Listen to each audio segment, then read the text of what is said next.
183 గజాల్లో triple bedroom independent house కేవలం 25 లక్షలు మాత్రమే. నిమ్స్ కి 10 నిమిషాల దూరంలో. ఓడినా మొహంలో చిరునవ్వు కూడా ఏమాత్రం తగ్గలేదు.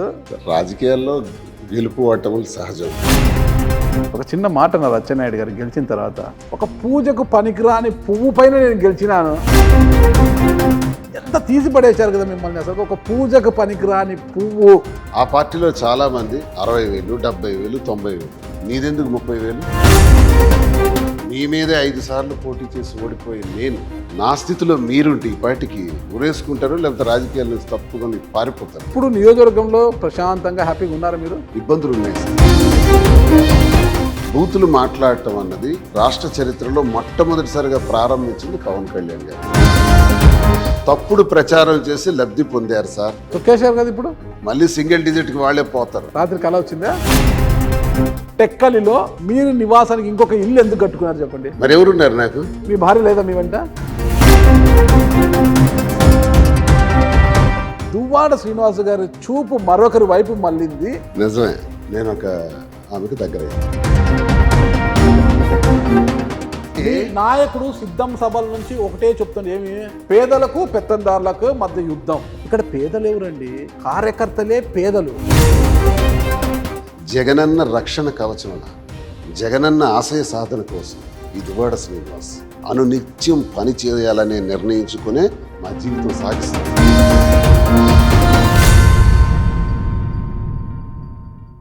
Welcome to Suman TV. నేను మీ నాగరాజ్ బైర్శెట్టిని. ప్రస్తుతం మనతో ఉన్నారు శ్రీకాకుళం జిల్లా టెక్కలి నియోజకవర్గ వైసీపీ ఇన్ఛార్జ్ ఎమ్మెల్సీ దువ్వాడ శ్రీనివాస్ గారు. నమస్తే శ్రీనివాస్ గారు. నమస్కారం సార్. బాగున్నారా నాగరాజ్ గారు? బాగానే ఉన్నానండి. మీరు బాగున్నారు కదా? బాగున్నాం. ఓడినా మొహంలో చిరునవ్వు కూడా ఏమాత్రం తగ్గలేదు. అదే సంతోషము, అదే స్ఫూర్తి కనిపిస్తుంది. ఎందుకు గత ఇంటర్వ్యూలకి ఇప్పటికి తేడా ఏం కనిపించలేదు అంటే ఏమన్నా బాధ ఏమైనా ఉంటుందేమో, మామూలుగా బాధ కనిపిస్తుందేమో అనుకున్నాను. రాజకీయాల్లో గెలుపు ఓటములు సహజం. గెలుస్తామని పోటీ చేస్తాం. ఇది నాది 5వ సారి. ఓకే, 5వసారి కూడా 5 సార్లు కూడా దెబ్బతున్నాను.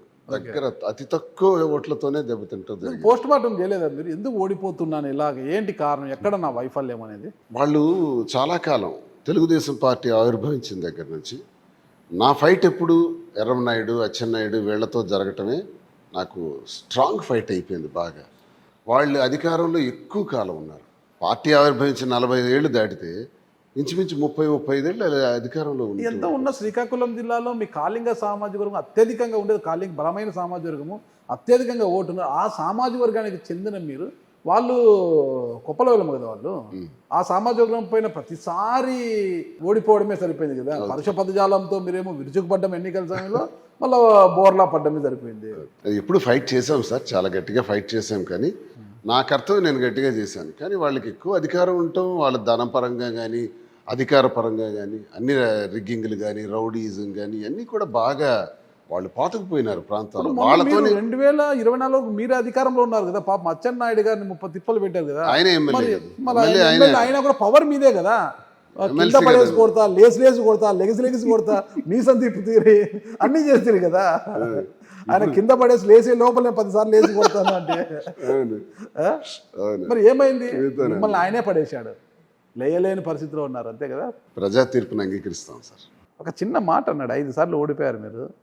ఒక చిన్న మాట అన్నారు అచ్చెన్నాయుడు గారు గెలిచిన తర్వాత, నేను గెలిచాను, చాలా సంతోషం ఉంది, కానీ పెద్దగా సంతోషం లేదు గెలిచిన దానికోసం. ఎందుకంటే ఒక పూజకు పనికిరాని పువ్వు పైన నేను గెలిచినాను, అది పెద్దగా కిక్కు లేదు నాకు అన్నారంటే ఎంత తీసి పడేశారు కదా మిమ్మల్ని. అసలు ఒక పూజకు పనికిరాని పువ్వు పై నేను గెలవడం అంత కిక్కు లేదు నాకంటే.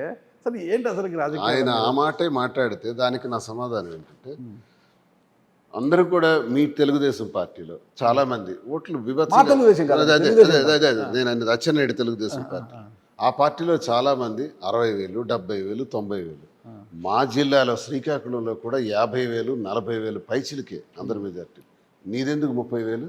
నేను పూజకు పనికిరాని పువ్వని నువ్వు ఇష్టానుసారంగా మాట్లాడితే నీ మెజారిటీ ఎందుకు తక్కువ వచ్చింది? నా మీద ఎందుకు నువ్వు 40,000, 70,000 మెజార్టీతో గెలుస్తానని ప్రగల్భాలు పలికేవే? ఏది ఎందుకు అంత మెజార్టీ నీకు రాలేదు? ఫస్ట్ నీ మెజారిటీ ఎందుకు నువ్వు అనుకున్నంత స్థాయి రాలేదో చెప్పు. తర్వాత నేను పూజకు పనికిరాని పువ్వును ఇంకేదో తేల్చుదాం. నా స్థితిలో మీ మీదే 5 సార్లు పోటీ చేసి ఓడిపోయి నేను, నా స్థితిలో మీరుంటే ఈ పార్టీకి హ్యాంగ్ చేసుకుంటారు. ఉరేసుకుంటారు, లేకపోతే రాజకీయాల నుంచి తప్పుకొని పారిపోతారు. ఇంకా ఉన్నాను. 5 సార్లు ఓడిపోయిన మొక్కవని ధైర్యంతో ఇంకా ఫైట్ చేస్తాను. ఇంకో 5 సార్లు కావాలంటే వస్తారు. ఇంకా ఆఖరి రక్తపోటు, ఆఖరి ఊపిరి ఉన్నంత వరకు ఫైట్ జగనన్న ఆశీర్వదించిన రోజులు జగనన్న ఆశీస్సులు, జగనన్నతో చాలా మంది అడుగులు వేశారులే మీరు వైఎస్ఆర్తోనే కాదు. అది రాజకీయ వైఎస్ఆర్తో వేసిన అడుగుల్లో సస్పెండ్ చేయడానికి కారణం నాకు సస్పెండ్ చేశారు. నేను వైఎస్ఆర్ని వదులుకోలే, నన్ను సస్పెండ్ చేశారు ఆ కాంగ్రెస్ పార్టీలో. సార్ నన్ను కాపాడటానికి చాలా ప్రయత్నాలు చేశారు, అవ్వలేదు. సరే, అది వేరే సబ్జెక్ట్. మళ్ళీ ఆ గూటికే చేరి హాయిగా ఉంటున్నాం. ఇప్పుడు గెలుపు ఓటములు పక్కన పెడితే జగనన్నకు అంటే ఒక కెమిస్ట్రీ ఉన్న నాయకుడితో ఉంటున్నాం. మానసికంగా నేను ఏ నాయకుడితో అయితే పనిచేస్తున్నానో ఆ నాయకుడి మీద నాకు పూర్తి విశ్వాసం, సంతోషం, ఒక నమ్మకం, ఒక మంచి జోష్లో పనిచేసేటటువంటి నాయకత్వం అయింది. కాబట్టి నియోజకవర్గంలో ప్రశాంతంగా హ్యాపీగా ఉన్నారా మీరు? ఇబ్బందులు ఉన్నాయి సార్, చాలా. అదే ఇటీవల మిమ్మల్ని ఎవరు చంపేస్తామని ఫోన్ కాల్స్, చాలా ఇబ్బందులు ఉన్నాయి. భయపడిపోయి ఎస్పీని అందరినీ పోలీస్ ఆఫీసర్ల చుట్టూ భయపడటం. మిమ్మల్ని చంపాల్సిన అవసరం ఏముంది? మీరే పూజకు పనికిరాని పువ్వు అని అచ్చెన్నాయుడు గారు చెప్పారు. ఈ పూజకు పనికిరాని పువ్వుని ఎవరు చంపుతారు? గెలిచారు. గెలిచిన తర్వాత నేను ఎప్పుడు రాజకీయాల్లో ఇంత ఘోరం నేను చూడలే, ఇంత హింసాకాండ నేను ఎప్పుడు చూడలే. 25 సంవత్సరాలు అయింది నేను కూడా నేను రాజకీయాల్లో ఉండి. 18 సంవత్సరాల పాటు అపోజిషనే చేశాను. అపోజిషన్లో ఎన్నో సాధించుకొని అడుగేసి విజయం సాధించిన వాళ్ళం. పవర్ ప్లాంట్ని తరిమి కొట్టిన వాళ్ళం. జైలుకి వెళ్ళాను, కేసులు పెట్టారు, 62 రోజులు జైల్లో ఉన్నాను. నా మీద పోలీస్ కాల్పులు, ఫైరింగ్ ఆర్డర్స్ కూడా ఇచ్చేశారు. పోలీస్ తూటాలకు ఎదురుగెళ్ళి నిలబడినటువంటి మనిషిని, ఉద్యమానికి భయపడకుండా, జైలుకి భయపడకుండా పోరాడిన వాడిని. నాకు చంపటానికి వచ్చారు, కానీ ఈయన చంపటం నా ఇంటి చుట్టూ. ఇది 2011 ఫిబ్రవరి 22వ తారీఖు ఉదయం 6 గంటలకి 200 మంది పోలీసులు సరెండర్ చేసి ఆ పోరాటాన్ని ఆపాలని అయితే నిన్ను అరెస్ట్ చేస్తున్నామని మళ్ళీ అరెస్ట్ చేశారు. నేను బయటికి వెళ్తే నన్ను కాల్ చేసి ఉండేవారు. నువ్వు బయటికి వెళ్తే కాల్ చేస్తాం, మా మాట వింటే నిన్ను అరెస్ట్ చేసి మా పని మేము చేయాల్సి వస్తుంది అన్నారు. అయినా నేను బయటకు అడుగులు వేశాను, వాళ్ళు అరెస్ట్ చేస్తారు. సరే, అది జరిగింది. అంటే అలాంటి ఫైట్ చేసుకుని వచ్చిన వాళ్ళం, ఉద్యమ నేపథ్యం కలిగిన వాడిని. నేనేమో అధికారం వస్తేనే రాజకీయాలు చేస్తానని రాజకీయాల్లోకి రాలే. విద్యార్థి దశలో ఇదొక సంతోషం, ఇదొక సరదా, ప్రజలకు సేవ చేయాలని సంతోషంతో వచ్చాను, చేస్తున్నాను. దీనిలో ఓడానా గెలిచానా అన్నది నాకు అనవసరం. నేనైతే భయపడే ప్రసక్తి లేదు. అప్పుడే లేదు, ఇప్పుడు ఎందుకు భయపడతాను? భయపడితే ఇలా మీ ముందు చంపాల్సిన అవసరం ఏముంది? ఎవరికి చంపాల్సిన అవసరం అంటే చంద్రబాబు నాయుడు గారి గురించి, పవన్ కళ్యాణ్ గారి గురించి, అచ్చెన్నాయుడు గారి గురించి, లోకేష్ గురించి. కౌన్సిల్లో లోకేష్తో చాలా గట్టిగా ఫైట్ చేయడం జరిగింది. అలాగే బయట మాట్లాడాము. బూతులు మాట్లాడటం అన్నది రాష్ట్ర చరిత్రలో మొట్టమొదటిసారిగా ప్రారంభించింది పవన్ కళ్యాణ్ గారు. ఈరోజు గారని నేను ఎందుకు అంటున్నానో తెలుసు, చెప్తాను. అది కూడా ఆయన పంచెలు ఎగరగొడతాం అన్న దగ్గర స్టార్ట్ చేశాడు. పంచెలు ఎగరగొడతాం అన్నప్పుడు మా వాయిస్ పెంచాల్సి వచ్చింది. ఆయన నోటి నుంచి ఆ మాట వచ్చేట్టు. అక్కడతో ఆగాడా? చెప్పించి కొడతాను మంత్రులకి అన్నాడు. మరికొంత వాయిస్ పెంచి మేము చెప్పించి కొడతాము అన్నాం. అలాగే చెయ్యి అందినంత దూరంలో వస్తే కొట్టి పడేస్తాను అన్నాడు. చెయ్యి అందినంత దూరంలో వచ్చి నువ్వు కొట్టి పడేస్తే మేము చూస్తూ ఊరుకుంటాము, మేము కొట్టడానికి కూడా సిద్ధంగా ఉన్నామని నేను అన్నాను. చాలా ఎక్కువగా ఎందుకు వాళ్ళు ఆడిన డైలాగ్కి నా కౌంటర్ డైలాగ్. నా నాయకుడి గురించి నువ్వెంత, నీ బ్రతుకెంత, తొక్కేస్తాం. నా నాయకుడు గురించి ఇప్పుడు రాజకీయాల్లో తొక్కిడాలు ఎక్కడ ఉంటాయి సార్? మళ్ళీ సింగిల్ డిజిట్కి వాళ్ళే పోతారు. 29లో అఖండ మెజార్టీతో మేమే గెలుస్తాం. రాజకీయాల్లో ఏం లేదు. ఇంతవరకు మేము విజయాలు సాధించి అపజయాలు ఎదుర్కొని వచ్చిన వాళ్ళమే కదా. ఇంకా విజయము 2019లో ఒక విజయానికే ఇంత పొంగిపోతే జగన్మోహన్ రెడ్డి గారు అదే నిలబెట్టుకోలేకపోయారు. జగన్మోహన్ రెడ్డి గారు వయసు ఎంత సార్? 35వ సంవత్సరంలో అడుగు పెట్టారు, 46వ సంవత్సరానికి ముఖ్యమంత్రి అయ్యారు, 50వ సంవత్సరానికి ఒక టర్మ్ పూర్తి చేశారు. ఇప్పుడు 50 ఏళ్ల లోపు తను ఒక పెద్ద రిఫార్మ్స్ చేయటం ద్వారా ఈ రాష్ట్రాన్ని అభివృద్ధి చేద్దామని ఆశపడ్డారు, నమ్మారు. ఆయన అనుకున్న సిద్ధాంతాన్ని నమ్మారు. మేమందరం కూడా జగనన్నతో ఫాలో అయ్యి నమ్ముతూ ముందుకెళ్ళాం. స్కీమ్స్ ఇంప్లిమెంట్ చేయటంలో కానీ ₹1 మేము సాధించిన విజయం ఏంటంటే ₹1 కూడా లంచం లేకుండా 1,65,00,000 గృహాల్లో ఉండేటటువంటి పేదవారికి 12,65,00,000 మంది లబ్ధిదారులకి లంచం లేకుండా ప్రభుత్వ పథకాలు అందజేశాం. మా కార్యకర్తలు తీసుకోలేదు, ఏ లబ్ధిదారుడు ఇవ్వలేదు. నేను ఛాలెంజ్ చేసి చెప్తాను. నేను అనేది ఏంటంటే సార్, అంత చక్కగా రిఫార్మ్స్ చేశారు. ల్యాండ్ టైటిలింగ్ యాక్ట్ గొప్ప చట్టం అది, చాలా గొప్ప చట్టం. రిఫార్మ్స్ అనరండి, సంస్కరణలు అనరవి. సంస్కరణ అంటే కొంత మార్పును తీసుకురావడము, కొత్త వాటిని ప్రవేశపెట్టడాన్ని రిఫార్మ్స్ అంటారు. మరి land titling act, land titling act reform కాదా? యాక్టే కదా మీ కొంప ముందు. నో నో నో అవునండి, వాళ్ళ భూముల్లో మీరు రాళ్ళు పాతి వాళ్ళ పాస్బుక్ల్లో జగన్మోహన్ రెడ్డి గారు ఫోటో పెట్టడం ఏంటి? అదేం రిఫార్మ్స్ అండి? అసలుకి కొలతలు వేస్తున్నారు, ఆ కొలతలు ఎందుకు వేస్తున్నారు ఎవరికి తెలియదు. వాళ్ళ భూములు రాళ్ళు ఎందుకు బాతున్నారు ఎవరికి తెలియదు. సరైన అవగాహన లేదు వాళ్ళకి. వాళ్ళ పాస్బుక్లో జగన్మోహన్ రెడ్డి గారి ఫోటో, ఆస్తి వాళ్ళదైతే జగన్మోహన్ రెడ్డి గారి ఫోటో ఎందుకు పెడుతున్నారు, ఏం కోసం పెడుతున్నారు తెలియదు. ఇది రిఫార్మ్స్ అంటారా? ఎవరు ఏమనుకున్నా ల్యాండ్ టైటిలింగ్ యాక్ట్కి నేను మద్దతు ఇస్తాను, అది మనస్ఫూర్తిగా కోపం వచ్చింది సపోర్ట్ అదే కదా చేస్తాను. మీకు? ఎందుకు నో, ప్రజలే దాన్ని అర్థం చేసుకోలేకపోయారు, ప్రతిపక్షం దాన్ని తప్పుడు సమాచారం ఇచ్చింది. సార్, ల్యాండ్ టైటిలింగ్ యాక్ట్ పెట్టింది కేంద్ర ప్రభుత్వం, నీతి ఆయోగ్. నీతి ఆయోగ్ ద్వారా ఇతర రాష్ట్రాల్లో కూడా అమలు చేసుకోండి అని కొంత మార్చేశారులే, అన్ని రాష్ట్రాలు కొంత పెట్టారు. మార్చేశారు. మన రాష్ట్రంలో కూడా నీతి ఆయోగ్ పెట్టినటువంటి ఈ చట్టాన్ని 2019లోనే అసెంబ్లీలో ప్రవేశపెడితే దానిపైన చర్చ జరిగేటప్పుడు పయ్యావుల కేశవ్ బ్రహ్మాండంగా ఇది గొప్ప చట్టం అని కీర్తించినటువంటి వ్యక్తి, నేడు శాసనసభ వ్యవహారాల చూస్తున్నటువంటి వ్యక్తి, చాలా బాగా స్వాగతించారు టీడీపీ వాళ్ళు కూడా రోజు. తర్వాత ఆ చట్టాన్ని వర్జన్స్ మీ దగ్గర పెట్టుకొని డూప్లికేట్ వాళ్ళకి దాన్ని ఇస్తారు. ఫ్రేమ్ చెప్తాను సార్, దాన్ని ఫ్రేమ్ చేసి కేంద్రానికి పంపించడం జరిగింది. కేంద్రంలో కూడా సర్వే, ల్యాండ్ అండ్ సర్వే విభాగాలు అన్నీ కూడా పరిశీలించి రాష్ట్రపతి అప్రూవల్కి పంపితే తర్వాత వచ్చి 2022లో ఆ చట్టాన్ని రాష్ట్రంలో అమలు చేయడానికి ప్రారంభించాం. ఈ చట్టం తాలూకు అర్థం ఏంటంటే, మీకు భూమి ఉంది, మీకు 1 ఎకరా భూమి ఉండేటప్పుడు ఆ భూమి బ్రిటిష్ వారి కాలం నుంచి కూడా హద్దులు లేక మీరు ఇబ్బంది పడుతున్నారు అమ్ముకోలేక. జగనన్న ఏం చేశారంటే ఆ భూమికి హద్దులు వేసి రాళ్లు పాతి జియో కోఆర్డినేట్స్ చేసి జియో పొజిషనింగ్ ద్వారా దానికి ఒక బుక్లో ప్రింట్ చేసి ఆ పుస్తకంలో శాశ్వతంగా 1000 సంవత్సరాలైనా సరే రాయిని నాలాంటి వాడు ఎవరైనా తరలిస్తే లేదు రాయి ఇక్కడే ఉంటుందని చెప్పి జియో కోఆర్డినేట్స్ కూడా ఇచ్చి ఆ భూమిని మీ పేరున శాశ్వతంగా హక్కు కల్పించి భూ సంరక్షణ హక్కు ద్వారా ఆ బుక్కులు, ఆ పాస్బుక్ ఒక్క నిమిషం హక్కు కల్పించి ప్రపంచంలో 90 దేశాల్లో అమలైనటువంటి ఇది ఈ ల్యాండ్ యాక్ట్ అనేది 90 దేశాల్లో నడుస్తుంది, అమలైపోయి ఆల్రెడీ ల్యాండ్ డిస్ప్యూట్స్ లేకుండా బ్రహ్మాండంగా ఉన్నాయి ప్రపంచంలో 90 దేశాలు. అలాగే ఆంధ్రప్రదేశ్లో కూడా అమలు చేసి దీనికి ఇంకొక గొప్ప విషయం కూడా జగన్మోహన్ రెడ్డి గారు పెట్టారు, ఇన్సూరెన్స్ కూడా పెట్టారు. ఫర్ ఎగ్జాంపుల్, మీకు సర్వే చేసిన భూమిని నాకు అమ్మాలనుకుంటున్నారు, నేను కొనాలనుకునేటప్పుడు ఈ భూమి నీది కాదు అని నేను డిస్ప్యూట్ చేస్తాను, మీరు కోర్టుకి వెళ్తారు, కోర్టులో ఈ భూమి నీది కాదని తేల్చారు అనుకోండి, ఏదైతే జగనన్న సర్వే చేసి ఇచ్చారో ల్యాండ్ టైటిలింగ్ యాక్ట్ ద్వారా ఆ ల్యాండ్కి ప్రభుత్వమే ధనాన్ని చెల్లిస్తుంది, నాటి ధరని. దీన్ని ఇన్సూరెన్స్ కూడా చేయటం జరిగింది. ఇది ప్రపంచంలో 90 దేశాల్లో తప్ప భారతదేశంలో ఎక్కడా లేదు. గొప్ప పథకం, పథకము మీకు ఓట్ల బ్యాంక్ వచ్చింది. ఓకే, మిమ్మల్ని బెదిరించింది ఎవరంటే ఓకే, ఫోటో గురించి కూడా అడిగారు. ఆఫ్టర్ బిఫోర్ అన్నది ఉండదా? ఒక చట్టాన్ని చేసేటప్పుడు ఆ చట్టానికి ముందేంటి, ఆ చట్టానికి తర్వాత ఏంటి? జగన్మోహన్ రెడ్డి చేశారు. జగన్మోహన్ రెడ్డి గారు ముఖ్యమంత్రి గారు, అవునండి.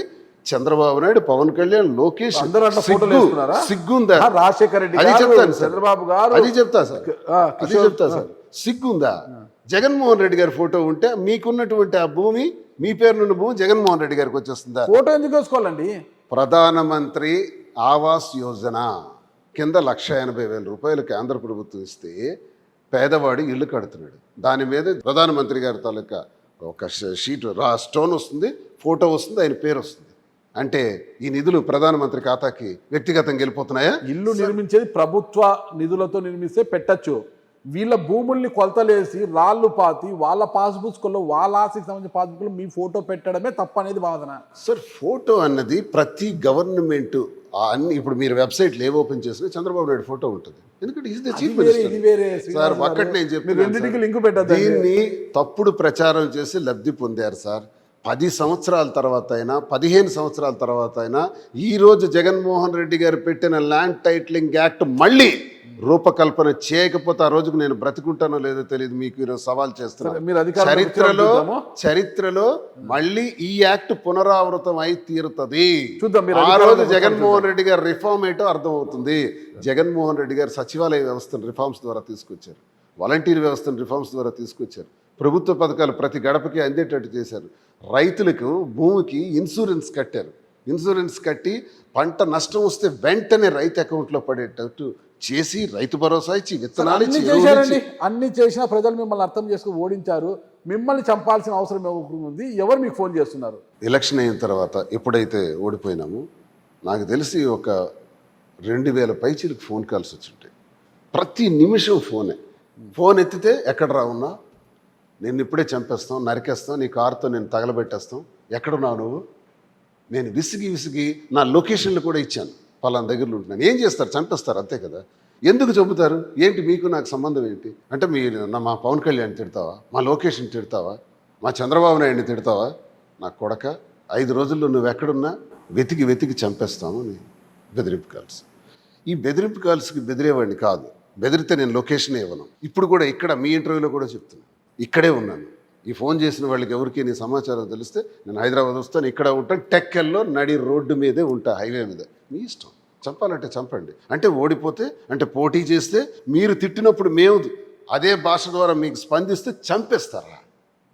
చంపేస్తే అందరం చచ్చిపోతాం అమ్మా, కనుక ఎక్కువ రోజులు ఏం బ్రతికేం. కానీ చంపేయాలనుకుంటే మీ చేతుల్లో చచ్చిపోవడానికి నేను అమాయకుడిని కాను. ఒకవేళ చనిపోతే ఆ చావుకు కూడా బెదర్ను, పోరాడుతానే తప్ప బెదర్ను అని హెచ్చరిక ద్వారా హెచ్చరిస్తూ కూడా నేను చెప్తున్నాను అలాంటి ఫోన్లు చేసేవాళ్ళు. కానీ యాజ్ అన్ ఎమ్మెల్సీ ఈ రాష్ట్రంలో ఒక రిప్రజెంటేటివ్గా ఉన్న నేను, పబ్లిక్ రిప్రజెంటేటివ్గా ఉన్న నేను, నాకు వచ్చిన థ్రెటనింగ్ కాల్స్ని నేను పోలీసు వారి దృష్టిలో పెట్టకపోతే అది చట్ట వ్యతిరేకం అవుతుంది. కాబట్టి పోలీసు వారి దృష్టిలో పెట్టడానికే టెక్కల్ పోలీస్ స్టేషన్లో కంప్లైంట్ ఇచ్చాను. కంప్లైంట్ ఇవ్వటం వరకే, ఏం జరుగుతుందో నాకు తెలియదు. ఒక గన్ కూడా ఇవ్వండి అని నేను అడిగాను. వెపన్ నాకు అప్లై చేసుకున్నాను, వెపన్ పర్మిషన్ ఇవ్వండి అని.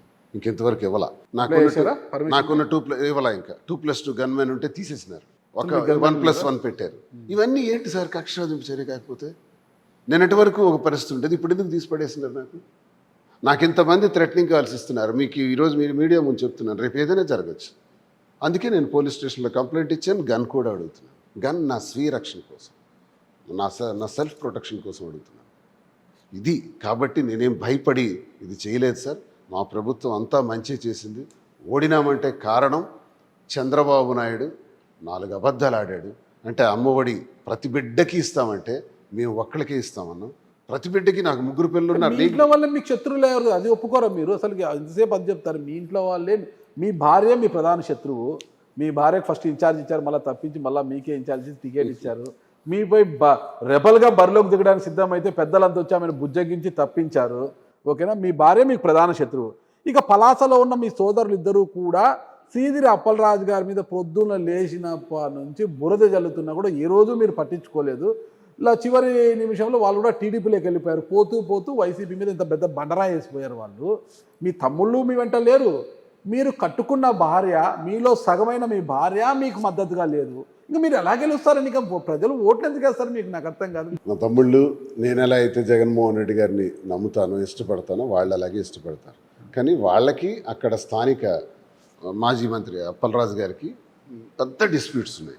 ఆ డిస్ప్యూట్ సర్దుబాటు చేయొచ్చు కదా. సాల్వ్ చేయలేనంత స్థితిలో ఉంటే నేనే వెళ్ళాను. నేను, మా మదరు, మా ఇంకో బ్రదరు కలిసి వెళ్ళి నా బ్రదర్ని రిక్వెస్ట్ చేసి సుమారు 8-9 నెలలు ఆపాను నేను. ఆడు ఎప్పుడో వెళ్ళిపోవలసినాడు, వాడిని ఆపి అధిష్టానం దృష్టిలో పెట్టాను, అప్పలరాజు దృష్టిలో కూడా పెట్టాను. అప్పలరాజు నాకు అక్కర్లేదు, ఆయన వెళ్ళిపోయినా పర్వాలేదు అన్నారు. ఆయన ఇన్ఛార్జ్, ఆయన కంటెస్టింగ్ క్యాండిడేట్. ఆయన ఇంట్రెస్ట్ లేకుండా నేను వీళ్ళని ఉంచలేను.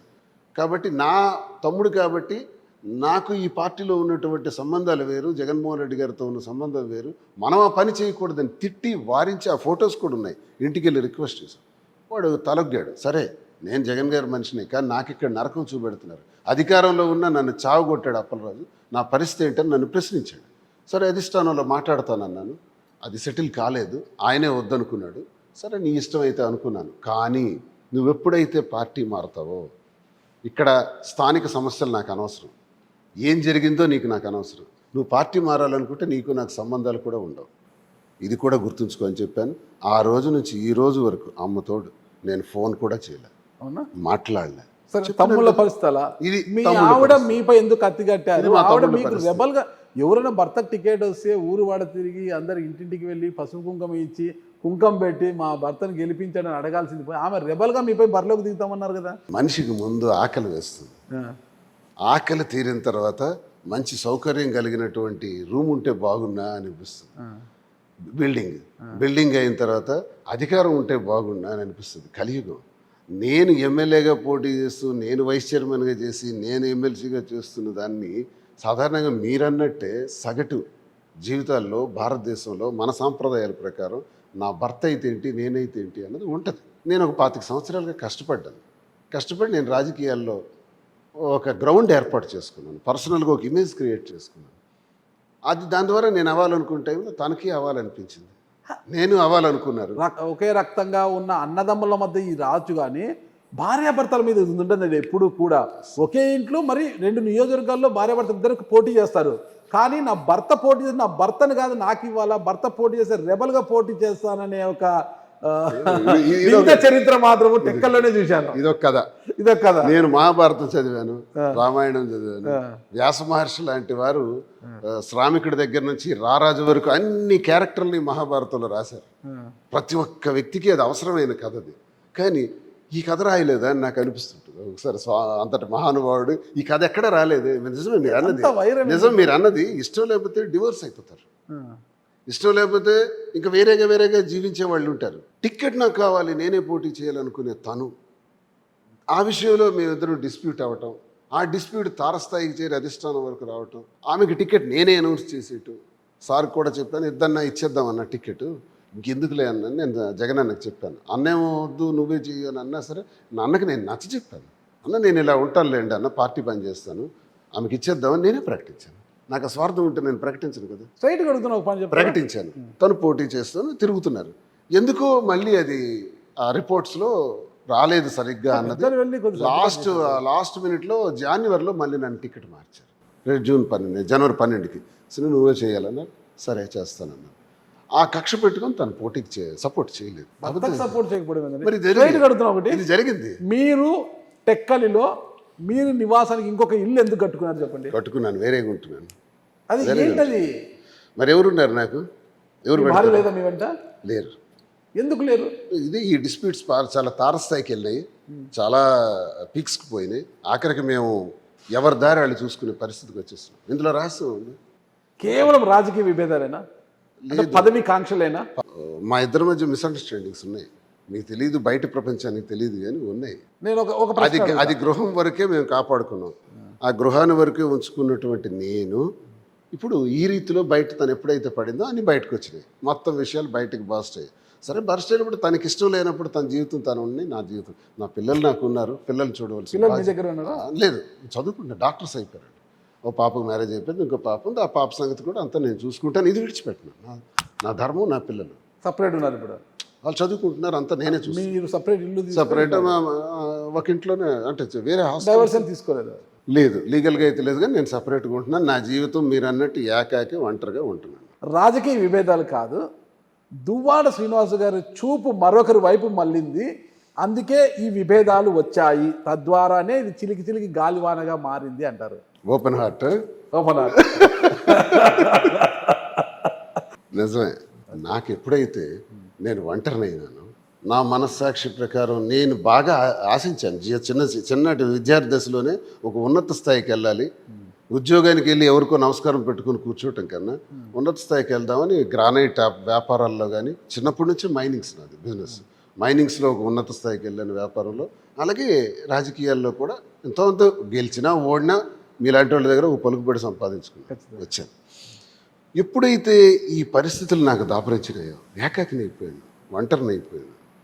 భోజనంకి సమయానికి భోజనం పెట్టేవాళ్ళు లేరు, టిఫిన్ చేసేవాళ్ళేవాళ్ళు లేరు, నిద్రపోయినావా లేదనేవారు, నీ పరిస్థితి ఏంటి, నీ ఆరోగ్య పరిస్థితులు ఏంటి అని అడిగేవాళ్ళు లేరు. ఈ పరిస్థితుల్లో నేను ఆమెకు దగ్గరయ్యాను. మీరు దగ్గర అయ్యాకే మీ వాడు మీకు దూరం అయ్యారు అన్న విమర్శలకు సమాధానం? నేనేమి సత్యవంతుణ్ణి, నా జీవితంలో నేను ఎప్పుడు ఏ తప్పు చేయలేదని చెప్పే క్యారెక్టర్ నాది కాదు.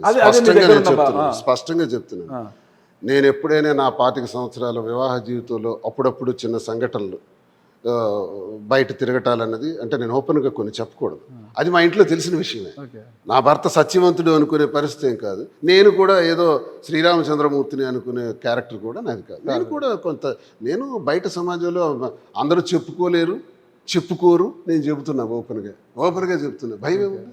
అదే మీకు గట్స్గా ఒప్పుకుంటున్నాను నేను. భయం ఉంది. మీకు లేదంటే వేరే వాళ్ళు వద్దు నాగరాజు గారు అంటారు, కానీ మీరు ఓపెన్ హార్ట్ కానీ అంటున్నారు మీరు. నేను మీకు గట్స్గా చేశాను. ఒప్పుకుంటున్నారు. నాకు ఆఖరి జీవితంలో ఇప్పుడు నాకున్న పరిస్థితుల్లో నాకు ఒక తోడు ఉండాలని నాకు అనిపించింది, ఎవరు లేని పరిస్థితులు.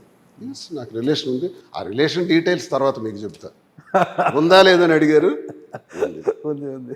ఆ తర్వాత ఇది కారణం కాదు. ఇదే కారణం అయితే ఇలాంటి కారణాలు చాలా పెట్టొచ్చు నా పైన ఈ 25 ఏళ్లలో. ఓకే, అమ్మో చాలా ఉన్నాయి అని కాదు చాలా ఉన్నాయని కాదు సార్. నన్ను ఆ రకంగా ముద్రేసి తోసేయాలనుకుంటే జీవితంలో ఏదో ఒక రోజు నేను తప్పు చేయలేదు అని నేను అనట్లా. ఇప్పుడు ఆమె మీరు అడిగారు, అర్థం చేసుకోకుండా మిమ్మల్ని దూరం పెట్టారు. ఇది కేవలం రాజకీయ సార్. ప్రేమ అంటూ ఉంటే భర్త రిక్షా వాడైనా, ప్రపంచ స్థాయి వాడైనా, అంటే ఎక్కడ అంబానీ అంత కుటుంబం చెందిన వాడైనా, ప్రేమ ఉండేటప్పుడు తప్పు చేస్తే ఆ భర్తని సరిదిద్దుకోవడం, భార్య తప్పు చేస్తే భార్యని గుండెల్లో దాచుకోవడం మగాడి లక్షణం. భర్త తప్పు చేస్తే సరేలే నా భర్త అని కంట్రోల్ చేసుకోవటం భార్య లక్షణం. ఈ రెండు ఎప్పుడైతే తప్పుతాయో ఇదే జీవితం. మరి ఈ మచ్చ మీ రాజకీయ జీవితంలో ఒక ఇబ్బందికరం కాదు? ఇబ్బంది అవ్వచ్చు కొంత శాతం. ఇది మీ లక్ష్యమే వేరే, నేను పై స్థాయిలో ఉండాలి, ఎదగాలి, చట్టసభల్లోకి పోవాలి అని అన్నారు కదా. మరి ఈ దీని వల్ల మీకు అది ప్రతిబంధకం అయితే ఏంటి ఇబ్బంది? ఉంటుంది సార్, నష్టం ఉంటుంది. ఉండదు. నేను కొంత శాతం దీన్ని అంగీకరించవచ్చు. నా పరిస్థితి తెలిసిన వాళ్ళందరూ కూడా శ్రీని చేసిన దానిలో తప్పే ఉంది, మాకందరికీ ఆ విషయం తెలిసిందే అంటారు టెక్కల్లో. శ్రీని విషయం అంతా మాకు తెలుసును, శ్రీని ఎప్పుడు అలాంటి తప్పు చేసే వ్యక్తి కాదు, ఈ పరిస్థితులు ఇంటి పరిస్థితులు కూడా మాకు తెలుసు అని అనుకుంటారు. కొంతమంది అంటారు ఇప్పుడు ఈ వయసులో అవసరమా, ఇలా చేయొచ్చా అని అంటారు. అనే శాతం కూడా ఉంటుంది. అది నాకు రాజకీయంగా మైనస్ తెచ్చి పెట్టవచ్చు. కానీ ఏం చేయమంటారు చెప్పండి? ముందు వ్యక్తిగతం, తర్వాతే వ్యవస్థ, సమాజం. వ్యక్తిగతాన్ని ఫస్ట్ ఆలోచించుకున్న తర్వాత సంఘ జీవితంలోకి మనం సంఘపరంగా ఉంటాం కాబట్టి ఎలా ఉండాలి, కట్టుబాట్లు ఎలా ఉండాలి, జాగ్రత్తలు ఎలా ఉండాలని అనుకుంటాం మనం. ఒకసారి దారి తప్పే నా జీవితంలో, ఇది మీకు చెప్తున్నాను కదా, ఇది ఎక్కడా లేదంటే ఎక్కడా లేదు, నాకే జరిగింది. అదే విచిత్రం. దువ్వాడ శ్రీనివాస్ అంటే అదే. మరి ఇదొక విచిత్రమైన కథ, ఒక సినిమా తీయొచ్చు. ఈ కథ మీ జీవితంలో చూద్దాం, కథ ఎక్కడికి పోతుందో తెలియకపోతే. టెక్కల్ నియోజకవర్గం శ్రీకాకుళం జిల్లాలో తీసుకుంటే మీరు అంటున్న కేడి బ్రదర్స్ అంటారు, కింజరపు బ్రదర్స్, ఇక్కడ ధర్మాన బ్రదర్స్ ఇద్దరు కూడా. ఇక రాజకీయంగా తీసుకుంటే ఇప్పుడు కింజరపు బ్రదర్స్, అచ్చెన్నాయుడు గారు ఒక స్థాయిలో మంత్రిగా ఉన్నారు, 4 సార్లు ఎమ్మెల్యే గెలిచారు, ఆయన మంత్రిగా ఉన్నారు. వాళ్ళ అన్న కుమారుడు రామ్మోహన్ నాయుడు కేంద్ర మంత్రి అయిపోయారు. వాళ్ళ ఉంది. వైసీపీ విషయానికి వచ్చేలాకే ధర్మాన బ్రదర్స్ వచ్చేసి 2029 ఎలక్షన్స్కి వాళ్ళ నాకు తెలిసి 70 ఏళ్ళ, ఒకరికి 70, ఒకరికి 70 దాటే అవకాశాలు కనిపిస్తున్నాయి. ఈ పరిస్థితుల్లో వాళ్ళు రాజకీయంగా ఆ జిల్లాను పార్టీని లీడ్ చేయగలరా, అంటే ఆ పార్టీకి పెద్ద దిక్కుగా ఉండగలరా లేదా అన్నది కూడా ఒక ప్రశ్నార్థకం ఉంది. ఇకపోతే అదే సమాజ వర్గానికి చెందిన మాజీ స్పీకరు తమ్మినేని సీతారాం గారు ఉన్నారు. ఆయన 70 ఏళ్ళ పైబడి వయసు వచ్చేస్తుంది, ఆయనకి ఇప్పటికే 70 దగ్గర వచ్చాయి, 70 ఏళ్ళ పైబడి వస్తుంది. సరే, వీళ్ళందరూ కూడా అప్పటి వరకు ఉంటారా, అంటే వీళ్ళ వారసులు వస్తారా ఆ ఎన్నికలకు అనుకున్న తనలో పెద్ద దిక్కుగా ఎవరు కనిపించడం లేదు. వీళ్ళు కనుమరుగైన మరుక్షణంలో ఆ జిల్లా బాధ్యతలు ఒక పెద్ద దిక్కుగా ఉండే అవకాశం దువ్వాడ శ్రీనివాస్ గారు తీసుకుంటారా? సార్, ఇది చాలా పెద్ద ప్రశ్న మీరు అడిగారు. ఎందుకంటే ధర్మాన ప్రసాద్ గారు, కృష్ణదాస్ గారు, తమ్మినేని సీతారాం గారు మాకు సీనియర్ లీడర్స్. వీళ్ళు చాలా డైనమిక్ లీడర్స్, దేశ చరిత్రలో పేరు ప్రఖ్యాతులు ఉన్నటువంటి వాళ్ళు. వీళ్ళు అంత అనుభవం ఉన్నటువంటి వాళ్ళు. వీళ్ళు మా పార్టీలో ఉండి పార్టీని బలోపేతానికి ఎక్కువగా కృషి చేసినటువంటి వ్యక్తులు, ఉన్నత పదవులను కూడా చేసినటువంటి వ్యక్తులు. వాళ్ళ వయసు ఏమైపోయింది సార్? 70 వయసు అయిపోవటం ఏంటి? ముఖ్యమంత్రిగా చేస్తున్న చంద్రబాబు నాయుడు వయసు 70 కాలేదా? ఇంకా అలాగే 70 కూడా అవలా, 2029 నాటికి అని చెప్తున్నాను నేను. 2029 నాటికి ఏం పర్వాలేదు, ఆరోగ్యంగా ఉంటారు. వాళ్ళ కిందే మేము పనిచేస్తాం, వాళ్ళ కిందే పనిచేస్తాం. పార్టీ బాధ్యతలు బరువులు మోయాల్సి వస్తే వాళ్ళ ఆలోచనలతో, వాళ్ళ ఆదేశాలతో, వాళ్ళ రూపకల్పనతో, వాళ్ళ జగనన్న ఇచ్చినటువంటి ఆదేశాల మేరకు అన్ని బరువులు మోస్తాం. కార్యకర్త దగ్గర నుంచి జిల్లా వరకు ఎక్కడి వాయిస్ అవసరమైతే అక్కడ వాయిస్ ఇస్తాం, మాట్లాడతాం, నిలబడతాం. ఎక్కడైనా ప్రజా సమస్య వస్తే అడ్డంగా వెళ్ళి నిలబడి పోరాడతాం. కలెక్టర్ దగ్గరికి వెళ్ళాలో, ప్రజలకు ఏమైనా సమస్యలు వచ్చి వెళ్ళి నిలబడతాం, ధర్నా చేస్తాం, ర్యాలీ చేస్తాం, కొడితే కాస్తాం, జైలుకి పంపిస్తే జైలుకి వెళ్తాం. కొన్ని రోజులు జైలుకి వెళ్ళడానికి నేను సిద్ధపడిపోయినప్పుడే, ఎందుకంటే నన్ను జైల్లో కూడా పెడతారేమో అనుమానంగా ఉంది. ఏదో ఒక రోజు 3 గంటలకు లేపేస్తారు ఇంటి నుంచి. లేస్తారా? లేపేస్తారు. మీరు చేసి నువ్వు నేర్పిన విద్య నీరుదాక్ష అని అచ్చెన్నాయుడు గారిని పాపం కదండి, బెడ్రూమ్ లో ఉన్న వ్యక్తిని అంత భారీ కాయాన్ని మరీ లాక్కొని వెళ్ళి జైలు. నేనే చేస్తాను. అవునండి, మీరే కదా ఉన్నది జిల్లాలో, మీ ప్రభుత్వము, మీరు అంత కచ్చగట్టి అచ్చెన్నాయుడు గారిని అనవసరంగా ఈఎస్ఐ కుంభకోణంలో విమర్శలు అది ఇది అనేసి, అదే ఎవరైతే ఈఎస్ఐ కుంభకోణం గురించి మాట్లాడారో అదే జయరాం గారిని మీరు పార్టీలోకి వాళ్ళు పార్టీలోకి పోయారు, అక్కడ ఉన్నారు ఇప్పుడు అనుకోండి. కానీ ఆ రోజు మీరు చేసింది ఏంది అచ్చెన్నాయుడు గారు? ఎంత ఘోరం కదా, గోడలు దుంకి మరీ బెడ్రూమ్లో ఉన్న వ్యక్తిని తన పర్సనల్ లైఫ్ను కూడా డిస్టర్బ్ చేశారు కదా. మిమ్మల్ని 3 గంటలకు లేపితే తప్పవుతుందా సార్? నా మీద 18 కేసులు, 7 మర్డర్ కేసులు, 307 బాంబులు వేశారు, అన్ని ఉన్నాయి కాబట్టి మీలో ఒక విలన్ కనిపిస్తుంటాడు. 18 కేసులు తక్కువ, గడ్డం ఒక విలన్ కనిపిస్తాడు మీలో. బాంబులు వేసిన చరిత్ర కూడా ఉంది. నన్ను 62 రోజులు జైల్లో పెట్టారు కదా. అప్పుడు నేనేమయ్యానన్నది ఆలోచించలేదా? నా చిన్న కూతురు పుట్టినరోజు ఈరోజు, నాన్న వస్తాడు కేక్ కట్ చేయడానికి అని ఎదురు చూస్తుంటే నాకు జైల్లో పెట్టారంత నాకు తెలియదు. ఎంత మానసిక క్షోభ అనుభవించుంటాం. దీనికి కారకుడు అచ్చెన్నాయుడు కదా, ఎర్రన్నాయుడు కదా. మేము అనుభవించలేదా? నేను గెలవలేదు కాబట్టి నా చరిత్ర మీకు బయటికి రాలేదు. వాళ్ళు గెలిచారు కాబట్టి మీరు ప్రశ్నిస్తున్నారు. మేము పోటీ చేశాను అనే కక్షతో నా వ్యాపారాల మీద దాడులు చేసి వ్యాపారాలు ఆపేసి ఇప్పుడు ఆపేస్తున్నారు. క్వారీ 4వ తారీఖు సాయంత్రం నా మైనింగ్ ఆపరేషన్స్ బంద్. 2019లో నా మైనింగ్, 14లో నా మైనింగ్ ఆపరేషన్స్ బంద్. మీతో పాటు మీ చుట్టూ ఉన్న మీ క్యాడర్ యొక్క వ్యాపార సామ్రాజ్యాన్ని స్తంభింపజేశారు. ఇప్పుడు వాళ్ళకి ఏం భరోసా ఇస్తారు? మీ నాయకుడు ఏం భరోసా ఇస్తారు? నాకు అర్థం కాలేదు. దీని మీద కోర్టులకు వెళ్తాం సార్, కోర్టులకు వెళ్తాం, కోర్టును ఆశ్రయిస్తాం, విడిచిపెట్టేది లేదు. అంటే నేను చెప్పేది ఏంటంటే సార్, హింస వాళ్లే ప్రారంభించారు, జైల్లో పెట్టించింది వాళ్లే, నన్ను తప్పుడు కేసులు బనాయించి ఫైరింగ్ ఆర్డర్స్ వరకు మా ఇంటి చుట్టూ, మా ఇంటి మీదకు పోలీసులను పంపించింది వాళ్లే. నేనేం చేయలే. నేను అధికారంలోకి వచ్చిన తర్వాత కూడా నేనేం చేయలే. ఈఎస్ఐ కేసులో ఆయన దొరికిపోయి ఆయన అరెస్ట్ అయినాడు, దానికి సంబంధం లేదు. తర్వాత ఒక ఇన్సిడెంట్లో నామినేషన్ వేయడానికి సర్పంచ్ ఎన్నికల్లో భయపడుతుంటే ఓ కుర్రాడు, ఆ కుర్రాడికి సపోర్ట్గా నేను వెళ్ళాను. అన్న నేను నామినేషన్ వేస్తాను, నా పంచాయతీకి వచ్చి వేయాలంటే అది నా కాన్స్టిట్యున్సీ, నేను నామినేషన్ వేయించలేకపోతే నేను ఎలా పోటీ చేస్తాను? వెళ్ళాను. వెళితే అతన్ని కొట్టారు, నన్ను చంపడానికి ప్రయత్నించారు. ఆ వీడియో విజువల్స్ మీరు చూసుంటారు. కారు తోసేయటం, నా మీదకి దాడి చేయడానికి. ఆ విషయంలో ఆయన అరెస్ట్ అయినాడు. ఇప్పుడు కూడా ఏదో అంటున్నాడు ఇండైరెక్ట్గా డైలాగ్స్. మొన్న ఎవరు టెక్కల్లో సమావేశం అయితే చెప్తున్నారు, దానికి అన్నీ కూడా చట్టం పని చట్టం చేసుకుని పోద్ది అని. సో మేము కూడా సిద్ధంగా ఉన్నాం. మేము కూడా ఈ ప్రభుత్వానికి తెలియజేసేది ఏంటంటే, జగనన్న రక్షణ కవచంలా, జగనన్న ఆశయ సాధన కోసం ఈ దువ్వాడ శ్రీనివాస్ అనునిత్యం పని చేయాలనే నిర్ణయించుకునే నా జీవితం సాగిస్తున్నాం. నా వ్యక్తిగత సమస్యలు 1,00,000 ఉండొచ్చు, నా ఆర్థిక సమస్యలు 1,00,000 ఉండొచ్చు, రాజకీయ కారణాల్లో ప్లస్లు ఉండొచ్చు, మైనస్లు ఉండొచ్చు, కుటుంబ పరంగా ప్లస్ ఉండొచ్చు, మైనస్ ఉండొచ్చు. ఇవన్నీ ఏదైనప్పటికీ జగనన్నే నాకు ఉన్న ఒకే ఒక్క తోడు ఈ భూమి మీద. అప్పుడు చెప్తున్నాను, ఇప్పుడు చెప్తున్నాను, జగనన్నే లేకపోతే ఈ దువ్వాడ శ్రీనివాస్ లేడు. చూసా నిన్న కూడా అసెంబ్లీలో నల్ల కండువాలు ధరించి సేవ్ డెమోక్రసీ, ఆయనకి రక్షణలో ఉంటామంటే అంతే. నేను ఉంటాను, అంతగా దానిలో నేను పోతాను. డెమోక్రసీ మీద, ప్రజాస్వామ్యం మీద అంత ఇది ఉందండి, గౌరవం ఉందా?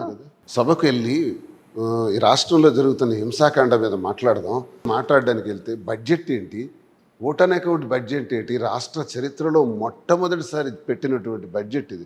ఎవడైనా ఓటాన్ అకౌంట్ 7 నెలలకు పెట్టుకుంటారు, 3 నెలలు అంటే పెట్టారంటే ఎలక్షన్ జరిగింది కాబట్టి పెట్టడం జరిగింది. ఇప్పుడు ఫుల్ బడ్జెట్ పెట్టాలి. కేంద్రం ఫుల్ బడ్జెట్ రానున్న 8 నెలలకు పెట్టింది. నువ్వు ఓటాన్ అకౌంట్ బడ్జెట్ ఎందుకు పెట్టావు సెప్టెంబర్ వరకు? అంటే ప్రభుత్వ పథకాలన్నిటికీ శ్వేతపత్రాలు విడుదల చేసేసి మేము అమలు చేయలేము అని చెప్పేసి, జగన్ అప్పులు చేశారని చెప్పి ఈరోజు ఫుల్ బడ్జెట్ పెడితే మిగతా స్కీములకి బడ్జెట్ ఎలకేట్ చేయాల్సి వస్తుంది. కాబట్టి ఓటాన్ అకౌంట్ బడ్జెట్ పెట్టుకొని కాలం వెళ్ళబుచ్చాలని చూస్తే, మేము హౌస్లోకి వెళ్ళి ఇది ప్రశ్నిస్తాలని చూస్తే, మేము ఇవి ప్లకార్డ్స్ పట్టుకొని వెళ్తే అవి చింపేసి మమ్మల్ని తోసేసి, మాజీ ముఖ్యమంత్రి వైఎస్ జగన్మోహన్ రెడ్డి గారికి కూడా సెక్యూరిటీ తగ్గించేసి ఆయన మీదకు కూడా రావాలని చూస్తే మేము ఊరుకుంటామా? మరి మేము అడగమా? మేము సేవ్ డెమోక్రసీ అని అనమా? డెమోక్రసీ మీద మీకు అంత ఉందా? ఎందుకు లేదు సార్? మనం ఇండియాలో అంత గౌరవమే ఉంటే మీ సహచర ఎమ్మెల్సీ అనంతబాబు ఒక వ్యక్తిని చంపి ఇంటికి పార్సల్ ఇచ్చాడనేది ఆరోపణలు ఉన్నాయి కదా, ఓకేనా? అతన్ని ఫస్ట్ ఎమ్మెల్సీగా బర్తరఫ్ చేసి పార్టీ నుంచి సస్పెండ్ చేయడమే కాదు, పార్టీ ఎమ్మెల్సీగా బర్తరఫ్ చేసి ఉంటే ఖచ్చితంగా మీకు ప్రజాస్వామ్యం మీద గౌరవం ఉంది అనుకోవచ్చు. అరే ఆయన కేకు తీసిపోయినట్టు ఇంట్లో పార్సల్ ఇచ్చేసి నాడని ఆరోపణలు ఉన్నాయి, ఆయన ఇచ్చాడని, మరి ఆయన చంపాడా లేదని మన చట్టం అది కోర్టులో ఉంది కేసు, మనకు తెలియదు. పార్సల్ ఇచ్చాడని తెలుస్తున్నా కూడా ఆరోపణలు ఎదుర్కొంటున్న ఆయనను అరే నువ్వు ఎందుకు ఇచ్చావు, ఇంటికి తీసుకెళ్ళి అసలు నువ్వు పార్టీకి పనికి రావు, నువ్వు పార్టీలో ఉండొద్దని బర్తరఫ్ చేసి ఉంటే ఒప్పుకోవచ్చు. ఆయన మళ్ళీ జైలుకు పోయాడు, జైలు నుంచి వచ్చిన వెంటనే సీఎంఓకి పులోమని వెహికల్ వేసుకొని రావడము, సీఎంఓలో కలెదిరడము, పెద్దల్ని కలవడము. అసలు దీనికి పోయి ఏం సంకేతాలు ఇచ్చారు అసలు మీరు అప్పట్లో? మీరు మళ్ళీ డెమోక్రసీ గురించి మాట్లాడతారా శ్రీనివాస్ గారు? ఇది అనంతబాబు దాని గురించి కాదు, ఎన్నో హత్యలు చేసేవాళ్ళు నరహంతకులు కూడా ఈరోజు బీజేపీలో ఉన్నారు, తెలుగుదేశంలో ఉన్నారు, కాంగ్రెస్లో ఉన్నారు, అన్ని పార్టీల్లో కూడా హంతకులు ఉన్నారు సార్. ఒక శాతం 2% ఉన్నారు. అందరినీ విడిచిపెట్టేసి మమ్మల్ని అడిగితే చంపాడనే ఆరోపణలు ఉన్నాయి ఆయన మీద. పార్సల్ తీసిపోయిన చరిత్ర ఎవరికి లేదు. ఇంటికి పార్సల్ జొమాటోలోనో స్విగ్గీలోనో దీంట్లో ఆర్డర్ ఇచ్చి ఇంటికి సరే, ఆ కేసు కోర్టులో ఉంది. అనంతబాబుని సస్పెండ్ చేయడం జరిగింది పార్టీ నుంచి. నిజానికి ఆయన ఏ పార్టీ ఎమ్మెల్సీ?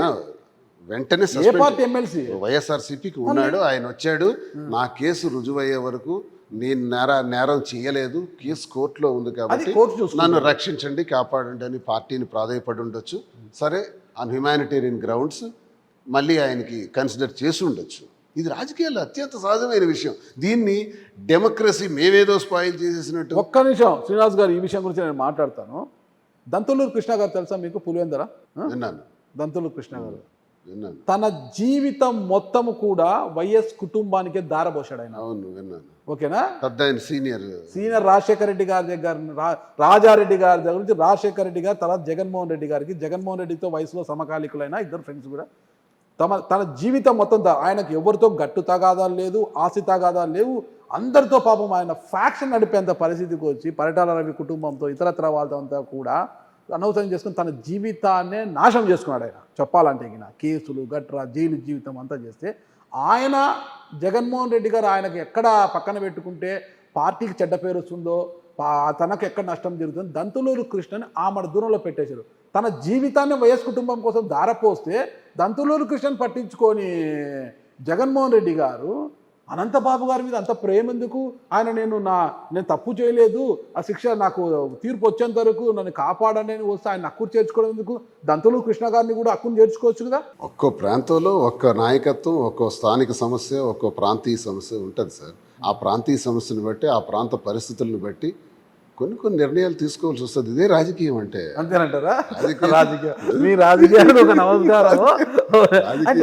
ఢిల్లీకి ఎప్పుడు పోతున్నారు? రాజకీయాలు ఇవన్నీ అత్యంత సహజం సార్. ఢిల్లీకి ఎప్పుడు పోతున్నారు? ఒకసారి నేరస్తుడినే మనం కౌగిలించుకోవాల్సి వస్తుంది. మహాభారతంలో ఇవన్నీ మనం చూసినవే కదా. ధృతరాష్ట్రుడి కాదు.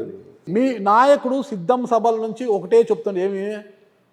పేదలకు పెత్తందారులకు మధ్య యుద్ధం, పేదలకు పెత్తందారులకు మధ్య యుద్ధం అన్నారు. ఇక్కడ పేదలు ఎవరండి? కార్యకర్తలే పేదలు. పేదలైన కార్యకర్తల్ని మీ ప్రభుత్వం ఏ రోజైనా పట్టించుకుందా? ఏ రోజైనా పట్టించుకుందా చెప్పండి మీరు అసలుకి? వాళ్ళని పక్కన పెట్టేశారు. కార్యకర్తలు అంటే సీఎంఆర్ఎఫ్ కింద సీఎం రిలీఫ్ ఫండ్ ఉంటుందన్నమాట. ఆ దాంట్లోకి ఏవైతే వస్తాయో మన చికిత్సలు అన్నీ కూడా అన్నీ తీసుకుని ఆరోగ్యశ్రీలోకి వేసేసారు. ఆరోగ్యశ్రీలోకి వేసేటప్పుడు అన్నీ కలిపేటప్పుడు కొంతమంది ఎమ్మెల్యేలు వెళ్ళి, సార్ అన్నీ కూడా ఆరోగ్యశ్రీలోకి కలిపితే మాకు సీఎంఆర్ఎఫ్లు అవి వస్తుంటాయి, కాస్త ఇబ్బందికరము, కొన్ని అట్లా కలపడం ఇబ్బందికరం. అంటే ఏంటి? మీ దగ్గర ఉండే కార్యకర్తలు దొంగ బిల్లులు, దొంగ లెటర్స్ పెట్టేస్తే మేము ఇక్కడ వాళ్ళకి శాంక్షన్ చేసేస్తే డబ్బులు తీసుకెళ్ళడానికా? కార్యకర్తలంతా ఇట్లా దొంగ బిల్లులు పెడతారు నాకు తెలుసు, ఇవన్నీ కూడా నేను ఆరోగ్యశ్రీలో కలిపేస్తాను అని జగన్మోహన్ రెడ్డి అన్నారని మీ పార్టీ నాయకులే గతంలో ఆరోపించారు. అంటే 4 గోడల మధ్య కూర్చొని ఇలా అన్నారు అనేసి. అలాంటి పరిస్థితి కార్యకర్తలు. అంటే కార్యకర్తలకు మీరు ఏ రోజున ఏమని చేశారా? కనీసం ఒక ఇసుక రీచ్ చేసుకొని రాని ఇచ్చారా? ఇసుక రీచులు లేవు, ఏమీ లేదు కార్యకర్తలకి. ఉన్నది వాలంటీర్లకు ఇచ్చేశారు. కార్యకర్తను జీరో చేశారు. అసలుకి వైసీపీలో లక్షలాది మంది ఉన్నారు. మరి ఆ లక్షలాది మంది కార్యకర్తలను ఏ రోజైనా పట్టించుకున్నారా? ఈరోజు మీరు కార్యకర్తల గురించి మాట్లాడతారు. మేము అధికారంలోకి వచ్చిన తర్వాత కార్యకర్తలని ప్రాధాన్యత పరంగా తీసుకెళ్లడంలో కొంత ఫెయిల్ అయినా నేను ఒప్పుకుంటాను. అది మాకు తెలుసు. కార్యకర్తే ప్రాణం, కార్యకర్తే సర్వస్వం. కార్యకర్తని తల మీద పెట్టుకొని కాడి కష్టాల్లో మేము నిలబడినప్పుడే మా నాయకత్వాలు నిలబడతాయి. ఇది నేను నిత్యం ప్రజల్లో ఉన్నటువంటి వ్యక్తిగా నాకు ఇది తెలుసు. నిజానికి కూడా మా పార్టీలో ఓటమి కారణాలు అని అంచనా వేస్తే ఆ అంచనాల్లో ఇది ఒక ప్రధాన కారణం అవుతుంది. కార్యకర్తల్ని సరైన విధానంలో మేము ట్రీట్ చేయలేకపోయాం. తప్పే.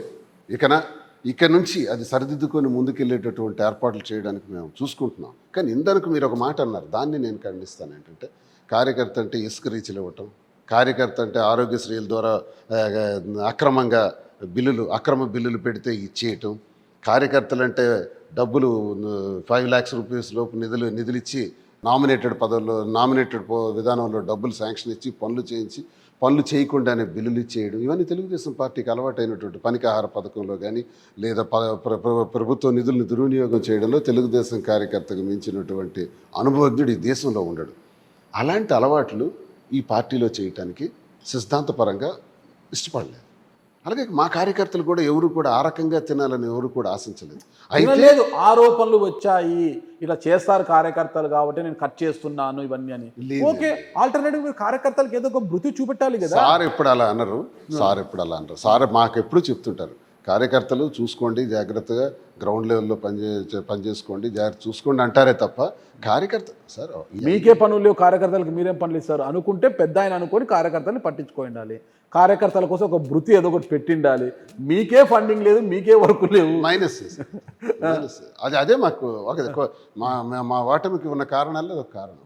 నేను అది యాక్సెప్ట్ చేస్తాను. కేతిరెడ్డి వెంకటరామరెడ్డి గారు కావచ్చు, జక్కంపూర్ రాజా గారు కావచ్చు, వీళ్ళందరూ కూడా ఆరోపించారు మా ఓటమికి కారణము జగన్మోహన్ రెడ్డి గారి నిర్ణయాలు, ఈ బ్యూరోక్రసీ, ధనంజయ రెడ్డి గారు వీళ్ళందరూ ఐఏఎస్లు సుటకారం చేరుకొని వాళ్ళు చేసిన పనుల వల్లే ఓడిపోయాం, దానితో సజ్జల రామకృష్ణారెడ్డి వీళ్ళ వల్లే ఓడిపోయామంటారు. దాంతో ఏకీపిస్తారు మీరు?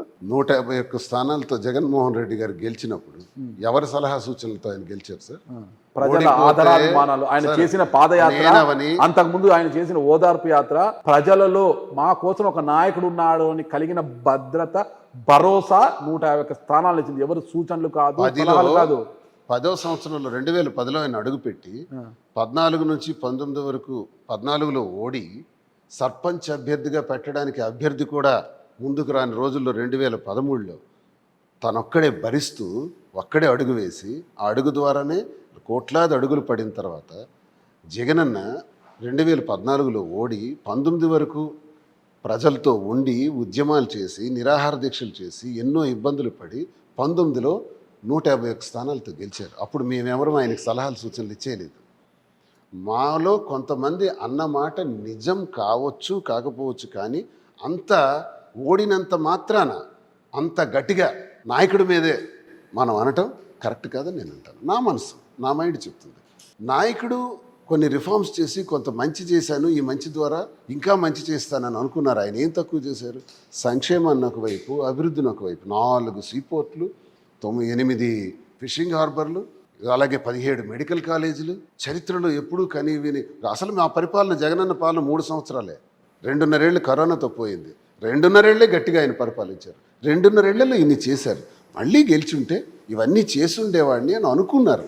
అనుకునే దానిలో ఇవన్నీ జరిగాయి. అంత మాత్రాన జగన్మోహన్ రెడ్డి గారి మీద మేము మాట్లాడటం అనేది నాకు నచ్చని అవసరం. రాష్ట్రంలో జరుగుతున్నటువంటి హింస కానీ, ఈ హింసను ప్రేరేపిస్తున్నటువంటి కూటమి ప్రభుత్వం కానీ, ఈ ప్రభుత్వాన్ని ప్రశ్నించే పరిస్థితుల్లో మేము ప్రశ్నిస్తున్నా వాళ్ళు సమాధానం చెప్పకుండా తిరిగి మమ్మల్నే మళ్ళీ కేసులు పెట్టి ఇబ్బందులు పెట్టి హత్యా రాజకీయాలు నడి రోడ్డు మీద వెనుకొండలు అలా కత్తులతో నరికే విధానం ప్రేరేపించడం, దానికి ఈ రోజు వరకు హోంమంత్రి గారు వెళ్ళకపోవటం, స్థానిక మంత్రులు చాలా రోజుల వరకు కలవకపోవటం, ఇప్పటి వరకు సుమారు 8 మంది బాలికలు అదృశ్యమైతే, ఒక బాలిక మచ్చుమారిలో అదృశ్యమైన తర్వాత ఈ రోజు వరకు కూడా దాని మీద పూర్వపరాలు తేల్చకపోవడం, కనీసం హోంమంత్రి గారు వెళ్ళకపోవటం.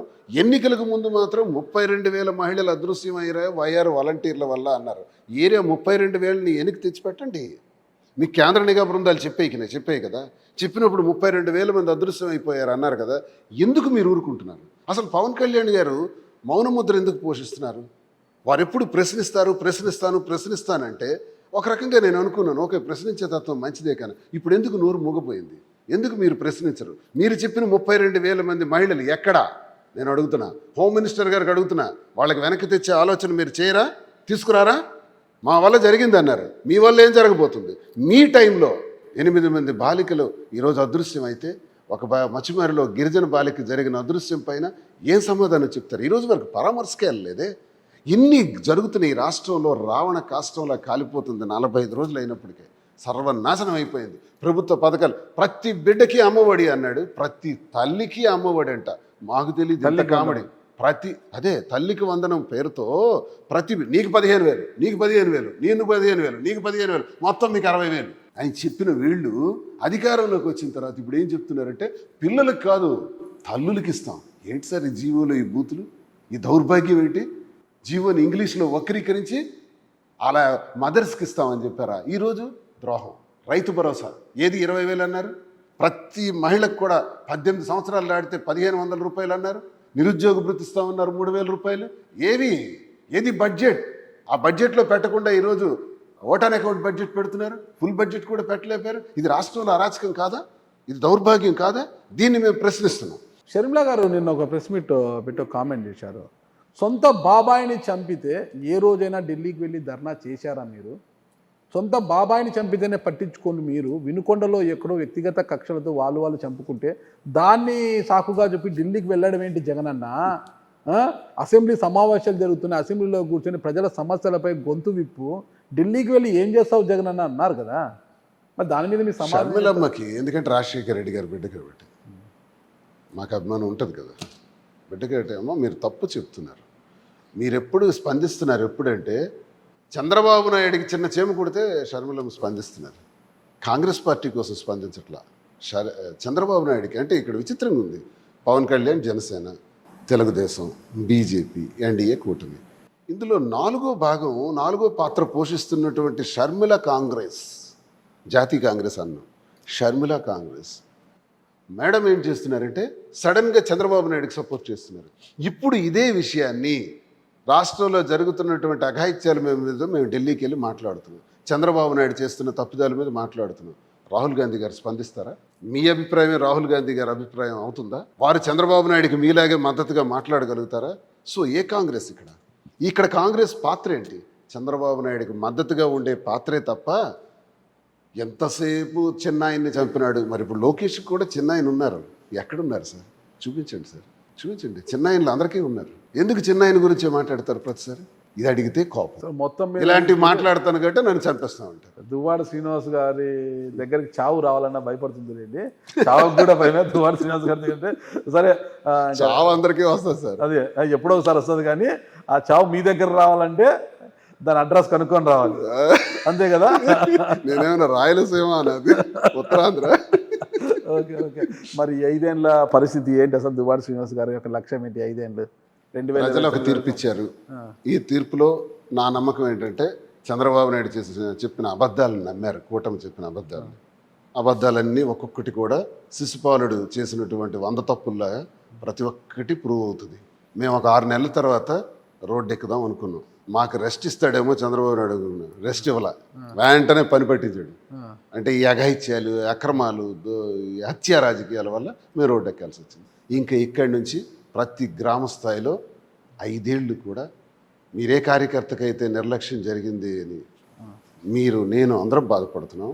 అదే కార్యకర్తకి సపోర్ట్గా ఉంటూ బలాన్ని ఇస్తూ ధైర్యాన్ని ఇస్తూ ఆయన్ని నిలబెట్టుకుంటూ తప్పకుండా 5 సంవత్సరాలు ప్రజల పక్షాన ప్రజల గొంతై వాయిస్ ఆఫ్ వాయిస్లెస్ మా నాయకుడు ఇచ్చినటువంటి దీని ప్రకారం గట్టిగా ఫైట్ చేస్తాం. ఖచ్చితంగా నేను ఈరోజు చెప్తున్నాను, రానున్న 29 ఎన్నికల్లో జగనన్న అధికారంలోకి వస్తారు. మళ్ళీ ఈ కూటమి సింగిల్ డిజిట్కి పోతుంది. ఈ పూజకు పనికిరాని పువ్వు ఆ రోజు పూజకు పనికి వస్తుందా?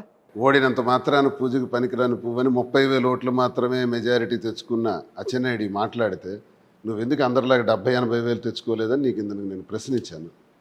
నేను పువ్వో నువ్వు పువ్వో తేలుతుంది, జనం తెలుస్తారు భవిష్యత్తు. ఫైనల్ కూడా చెప్పండి, అధికార పార్టీ ఎమ్మెల్యేలు కావచ్చు, మంత్రులు ఒకటి చెప్తున్నారు, అసెంబ్లీలో ఎలాగా బలం లేదు, మండలిలో బలం ఉందని జగన్మోహన్ రెడ్డి గారు విర్రవీగుతున్నారు.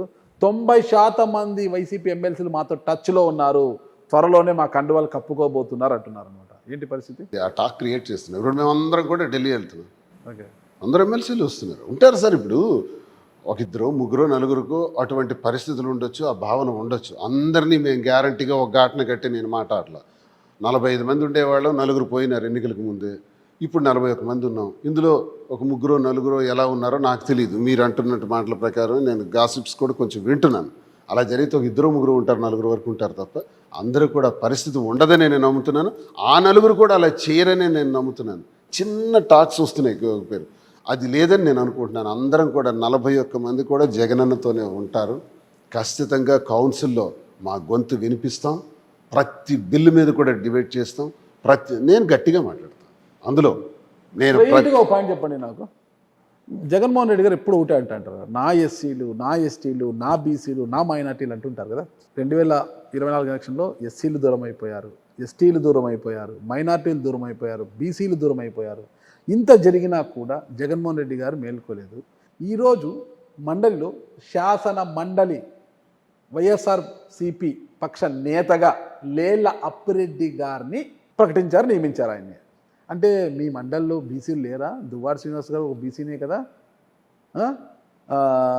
యేసురత్నం గారు ఒక బీసీనే కదా, మాజీ డిఐజీ కదా, ఒక యాదవ్ రమేష్ యాదవ్ లేరా? పొద్దున రమేష్. ఎస్సీలో బల్లి కళ్యాణ్ చక్రవర్తి లేడా? ఎస్టీలు లేరా? మైనార్టీలో లేరా? ఇంతమందిని పెట్టుకొని రెడ్డి సామాజిక వర్గానికి చెందిన లేళ్ల అప్పిరెడ్డికి మండలి పక్షనేతగా ఇవ్వడం ఏంటి? వైఎస్ఆర్సీపీ మండలి పక్షనేతగా ఎస్సీకి ఆల్రెడీ చైర్మన్ ఇచ్చారు, అలాగే ముస్లిం మైనారిటీకి వైస్ చైర్మన్ కూడా ఇచ్చారు జాకియా ఖాన్.